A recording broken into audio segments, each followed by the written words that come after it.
Hey guys! So I just made a video about why I kind of dropped off the face of the earth the last time I restarted videos.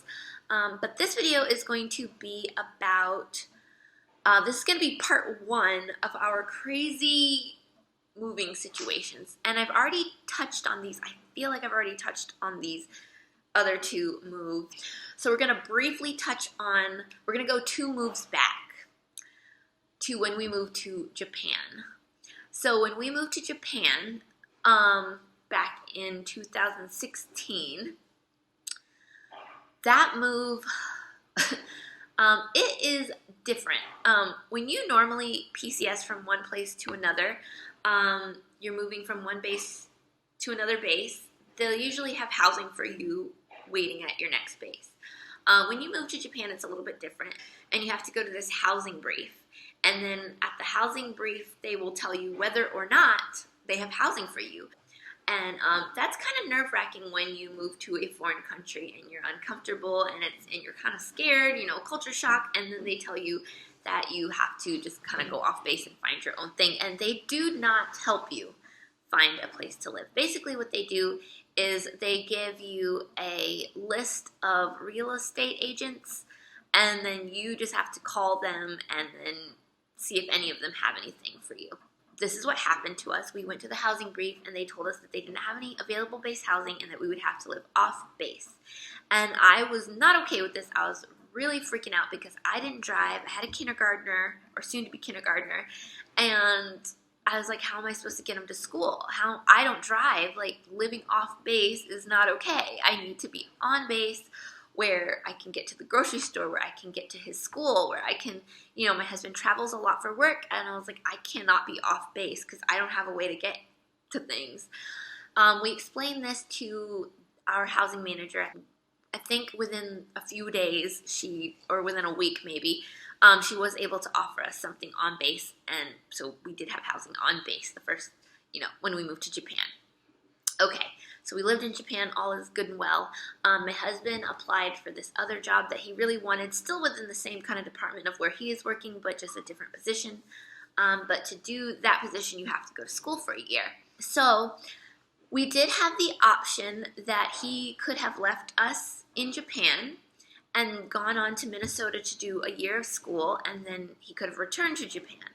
But we didn't want to do that because, we had a new baby and we had a soon-to-be second grader, and, we just didn't want to be apart for a year if we didn't have to. So we decided that, we would call it good on Japan, and we would PCS to Minnesota so he could do his year of school, and then, wherever the military wanted to send us next. But that way we could keep our family together. That's what we ultimately decided to do. Okay, so now we're moving to Minnesota.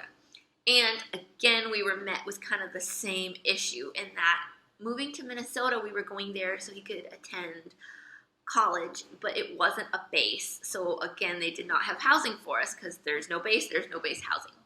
So we get to Minnesota and we have to start house hunting. They didn't have a lot of places to rent there. A lot of the people there owned their homes. So there was a small handful of available rentals. And out of those, very few of them would allow any kind of pet.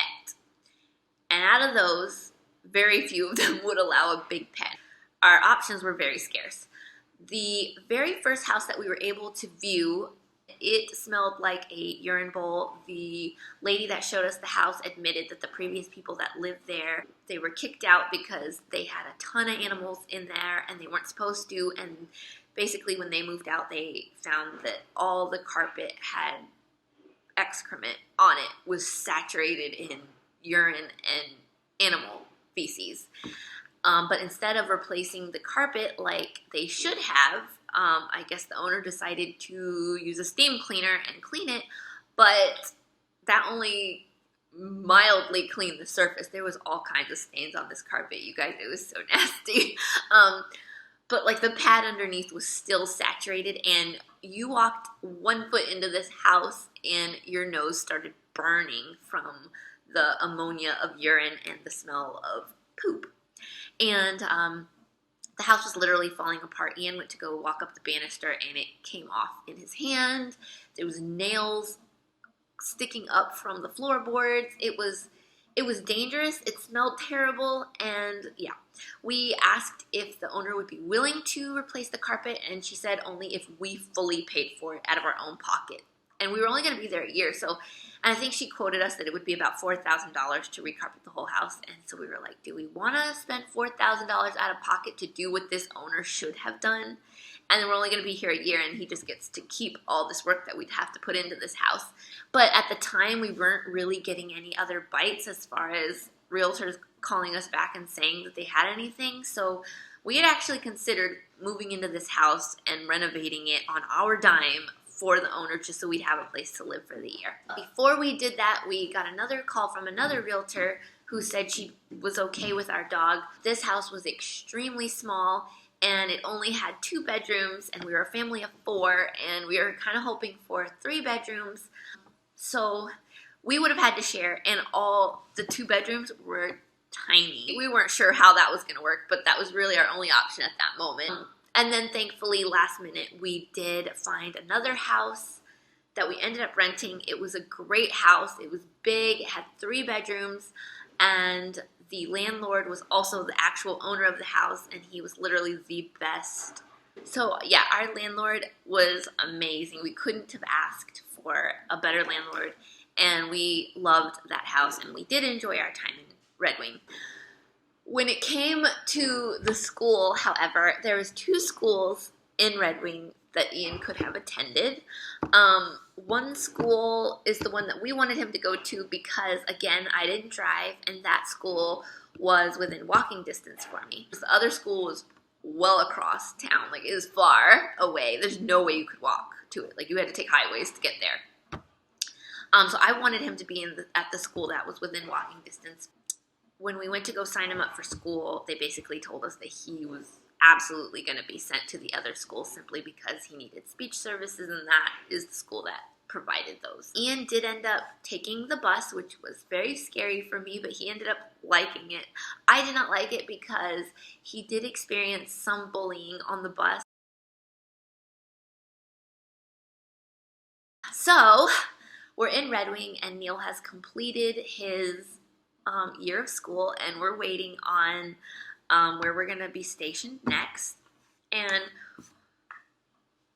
when you are about to PCS or whatever, you are allowed to put down 3 places, 3 preferences, and usually the military will try to place you at one of your preferences. We chose 2 places on the West Coast and 1 on the East Coast, and we got none of them. Our option was New Orleans, and you know, it wasn't one of our choices, so I wasn't like super excited about it, but I wasn't upset about it either.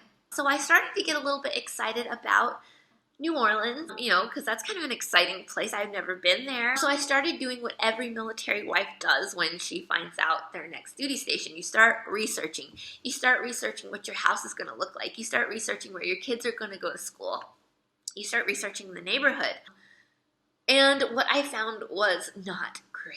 The base that we would have moved to, there was 2 options of housing areas that you could be in. One was on base, and I heard that it was, you know, relatively safe. It's on base. And the school there apparently is amazing. And then there was this other place where it was technically base housing, but it was off base. So it wasn't gated or anything. And apparently it was in the middle of a very dangerous area. And I was like, with our luck, that's the one we're going to get. And the schooling, I heard, is bad over here. Very low. I've heard it's a very low-rated school, high bullying, and just not good. And so I'm like, you either are going to get good or bad. There was no middle ground. And I heard that this area was much bigger and this one was much smaller, so the chances of getting this one was smaller. And then I started talking to friends that had already been to that duty station, and I got a unanimous, I would never go back there again. That's pretty much across the board what everybody was telling me. They were like, oh yeah, hated it, hated every second of it, would never go back there again. If we got that again, I would refuse orders. They're like, we would refuse orders and just get out of the military. We would not do that again. And so then I was like, oh my gosh, they were all saying it was super dangerous neighborhood. None of the women said they felt comfortable going out at night. the people that had their kids going to school and not the good school said they hated their schooling. One even said she just started homeschooling because she didn't feel safe sending her kid there. And I was like, oh my gosh. So I started panicking. And I really started just dreading that move, mostly because of Ian and that he would have to go to a not safe school. And it was then that we got another email saying that there was another option on the table for us because we didn't have official orders yet. We had just gotten an email saying that we were going to get orders to New Orleans, but we didn't have an official in-hand order yet. So they said, we actually have another possibility for you, and if you're willing, you can have it. And that duty station was back to Okinawa, Japan. And with that, I'm going to change videos because this one's getting a little bit long, so look for part 2 to this video to find out what we decided.